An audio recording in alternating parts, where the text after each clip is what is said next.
Assalamualaikum warahmatullahi wabarakatuh. Saya Muhammad Rizky Permana Putra. Di sini saya akan melanjutkan tugas UTS presentasi yaitu bab 2 atau kelompok 2, yaitu dengan judul kedudukan dan fungsi hadis.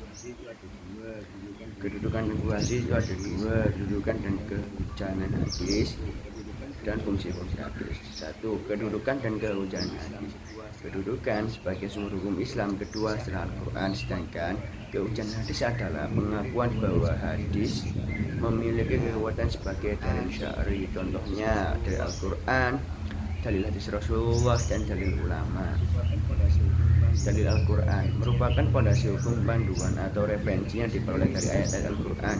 Istilah dalil sendiri mengandung arti panduan yang dipakai untuk menetapkan hukum kebenaran. Dengan itu, dalil Al-Quran merujuk pada ayat-ayat yang digunakan sebagai dasar untuk membuktikan, menjelaskan, atau menetapkan suatu hal yang dimana dalil tersebut terdapat Al-Quran yang terdapat pada surat Al-Fatihah, An-Nas, Al-Baqarah, Al-Ma'idah, Al-An'am, dan Al-A'raf.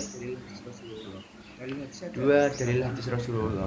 Dalil hadis adalah perkataan atau perbuatan dan ketetapan yang tertulis dari Nabi Muhammad SAW yang fungsinya sebagai sumber hukum Islam kedua setelah Al-Quran.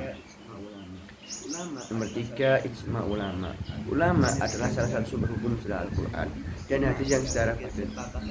Ijma berarti kesepakatan para ulama mustahsid dari kalangan umat Islam pada suatu masa tertentu mengenai hukum syariat. Untuk yang tambahan itu argumentasi rasional. Argumentasi rasional secara bahasa berarti penyampaian alasan atau pendapat yang didasarkan pada logika dan pemikiran yang masuk akal. Fungsi dan kedudukan hadis sebagai sumber hukum kedua itu sangat rasional karena ia menjadikan ajaran Al-Quran dapat diterapkan secara nyata. Fungsi hadis itu menjelaskan, merinci, membatasi, dan menetapkan hukum, membuktikan bahwa Islam adalah agama yang lengkap dan relevan kehidupan sepanjang masa. Argumentasi rasional plus contoh dalam hadis menjelaskan isi Al-Quran. Secara rasionalnya penjelasan diperlukan agar umat muslim tidak salah paham terhadap maksud ayat. Dua, membatasi hukum yang mutlak. Apa itu? Secara rasional tanpa batasan hukum bisa diterapkan secara keliru atau berlebihan. Fungsi hadis: 1. Menjelaskan isi Al-Quran. 2. Menegaskan dan menguatkan hukum Al-Quran. 3. Menambahkan hukum yang tidak ada di Al-Quran. 4. Membatasi hukum yang umum dalam Al-Quran. Untuk yang terakhir, menjadi sumber hukum sendiri selama tidak bertentangan dengan Al-Quran.